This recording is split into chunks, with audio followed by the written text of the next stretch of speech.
So how do real estate investors take a totally normal apartment and turn it into a cash-generating machine? Here's a hint. It's not about just getting lucky with the market. It's about a specific playbook. And today, we're going to break that playbook down, using a real-world case study of one property's pretty incredible transformation.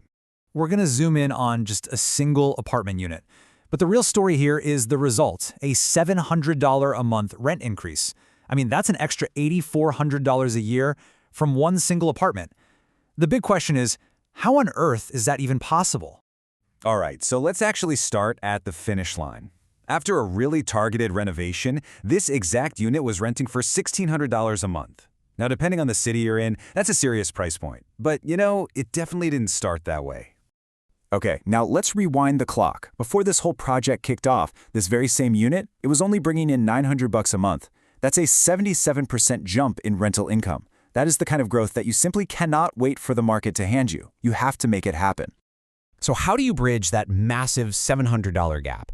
It's not magic, and it's not just regular market inflation.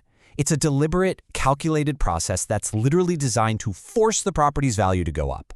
And that whole process, it has a name. It's called the Value Add strategy.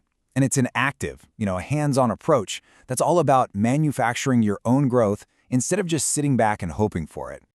The core idea is actually pretty simple. You go out and you hunt for properties that just aren't living up to their potential. Maybe they're managed poorly or they're just dated. These are what we call underperforming assets. And the whole strategy is to systematically push their value up with smart renovations and better operations. And this isn't guesswork, not at all. It's a playbook. So step one, you have to identify the upside. You got to see the potential that other people might miss. Step two is underwriting. You do the math to make sure the renovation costs are actually going to generate a solid return.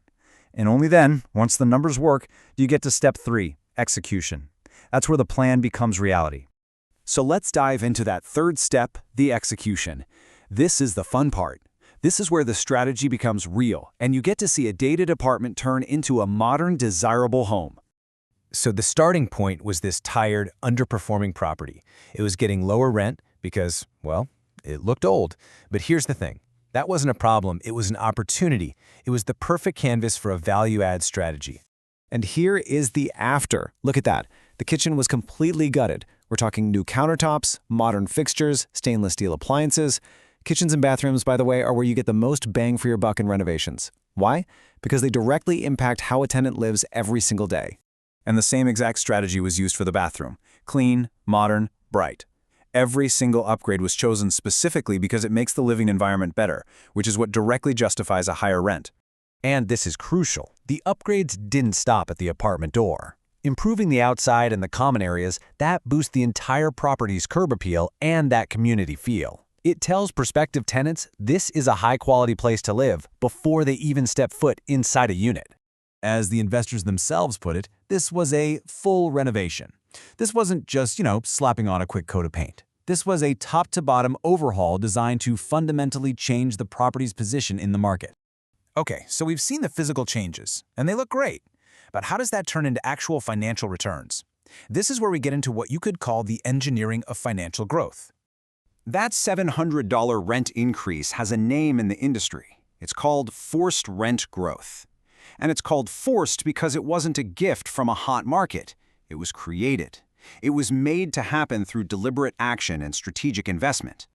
Now, this is probably the most critical distinction for any investor. On one hand, you have passive market growth, where you're basically just a passenger along for the ride. On the other hand, you've got active, forced growth. This is where you are in the driver's seat, creating new value through a smart plan and solid execution. And that's really the core takeaway here. This is a proactive strategy. You're not just gambling on the market, you are literally manufacturing value through a well-executed plan. Now, you might be thinking, was this just a lucky one-off project? Absolutely not. This single apartment renovation is the direct result of a much larger investment philosophy, a whole set of guiding principles that are applied across an entire portfolio. These are the principles that were driving that renovation. It's a strategy that's aimed at long-term wealth creation, not just by doing these value-add plans, but also by actually improving the housing in the communities that they invest in.